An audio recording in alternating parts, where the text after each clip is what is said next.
அன்பான இனிய உறவுகளே, கேட்குறவன் கேன என்ன இருந்தால் கேப்பையில் நெய் வடிதுன்னு சொல்லுவாங்க. அதுதாங்க சின்ன மருமகளை பொறுத்த வரைக்கும். பார்த்தீங்கன்னா வண்டு வருதான் கடிக்குதான் எல்லாரும் ஆன் தி ஸ்பாட்டில் உயிரை விடுவாங்களாம். ஆனால் இவங்க குடும்பத்துக்கு மட்டும், இந்த குடும்பத்தில் ஒரு 4 பேரை தவிர மற்ற எல்லாமே கேடு கட்டவங்க, கேவலமானவங்க, நயவஞ்சவை விட கொடுமையானவங்க. அந்த வண்டு கக்குதுன்னு சொல்கிறாங்களே விஷம், அதை விட கொடுமையானவங்க. ஆனால் இவங்க எல்லாம் மட்டும் உயிரோடு இருக்காங்களாம். ஐயோ அம்மா, அண்ணே, அப்பா அப்படின்னு கத்திக்கிட்டு தான் கிடக்குறாங்க. ஆனால் ஒருத்தனை இந்த உலகத்தை விட்டு போகிறது மாதிரி தெரியலைங்க. இங்கே மோகனா, ராஜாங்கம், பாட்டி இவங்க 3 பேர் நல்லவங்கன்னு சொல்லலாம். இந்த மலர், சன்னாசி இவங்களை தவிர எல்லாமே கேவலம் தானங்க. எல்லாரும் சொல்ல முடியாது, அந்த 4 பேர் தாங்க. இங்கே ஆத்தா மக்கா இங்கே போஸ் ஒருத்தர் இருக்கான். அம்மா குணம்னு எப்படி துடிக்கிறான் பார்த்தீங்களா.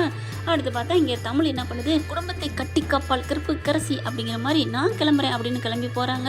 சேதுவும் அதே மாதிரி கிளம்பி போகிறாங்க. அங்கே தேடி போகிறாங்க. ஏதோ ஒரு இடத்துல இருக்குதான் அதுக்கான மருந்து, வண்டுகடிக்கான மருந்து ஒரு இடத்துல இருக்குது. ஆனால் வண்டுங்க ஒரு இடத்துல இருக்கிறாங்க. அப்படின்னா என்னங்க, எனக்கு சிரிப்பாக தாங்க வருது இந்த நாடகத்தை பார்த்தா. என்ன பண்ணுறது, தமாசுக்கு பப்புன்னு வைப்பாங்க இல்லை ஒரு நாடகத்தில், அந்த மாதிரி நினச்சிக்க வேண்டியதான். போகிற இடத்துல சகதிக்குள்ள அது ஒரு மாதிரியா குழி இருக்கு இல்லையா, அந்த குழிக்குள்ள விழுந்துடுறாங்க. அந்த குழிக்குள்ள விழுந்துட்டு ஐயோ ஐயோன்னு கத்துறாங்க.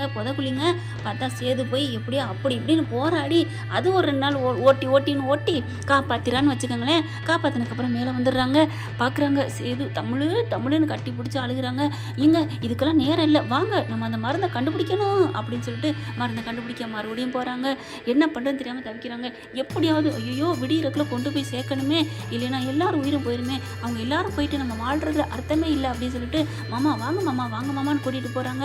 உடம்பு சரியாதோட பார்க்குறாரு. தமிழ், உனக்கு இவ்வளோ நல்ல மனசா அப்படிங்கிறாங்க. என்ன மாமா, என்னை பற்றி இன்னும் உங்களுக்கு புரிஞ்சுக்கலையா, எல்லாம் தெரியும், இருந்தாலும் எங்கள் அப்பா மேலேயும் இந்த குடும்பத்து மேலே நீ எவ்வளோ பாசமாக இருக்கச்ச, நான் ஒரு கேவலமானவனாக இருந்திருக்கேன், உன்னை நான் ரொம்ப அசிங்கப்படுத்தி பேசிட்டேன், என்னை மன்னிச்சுக்க தமிழ்னு மன்னிப்பு கேட்குறாங்க. ஐயோ மன்னிப்பு கேட்குற நேரமா இது, வாங்க அப்படி சொல்லி கூட்டிகிட்டு போகிறாங்க. கஷ்டப்பட்டு ஒரு வழியாக அந்த மருந்துக்கு வண்டுகடிக்கான மருந்தை கண்டுபிடிச்சிடுறாங்க. அதுக்கப்புறம் அந்த மருந்தை எடுத்துகிட்டு வேகமாக வர்றாங்க. விடிய போகுது, அதுக்குள்ளே கொண்டுட்டு ஓடி வந்து கொடுத்துட்றாங்க. எல்லாருக்கும் அந்த மருந்தை கொடுத்துட்றாங்க.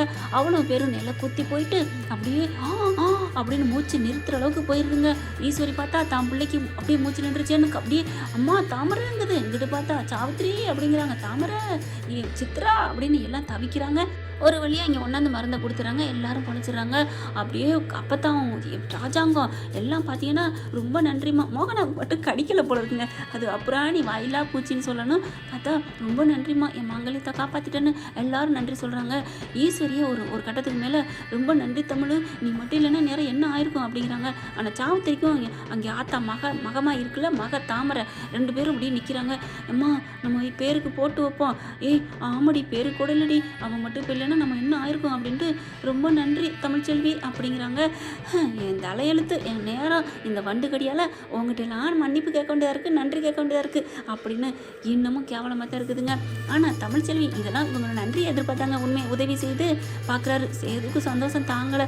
அப்படியே தமிழ்ச்செல்வியை கட்டி அணைச்சி தூக்கி ரொம்ப பாராட்டு மழையை பொழியிறாங்க. கொஞ்சுறாங்க. என்ன ஃப்ரெண்ட், இப்படி தானே போகும், பார்க்கலாம் என்ன நடக்க போகுதுன்னு. இந்த பதிவு உங்களுக்கு பிடிச்சிருந்துச்சுன்னா உங்கள் பொண்ணான கையில் உழைக்க போட்டு சப்ஸ்கிரைப் பண்ணிடுங்க. Thank you friends.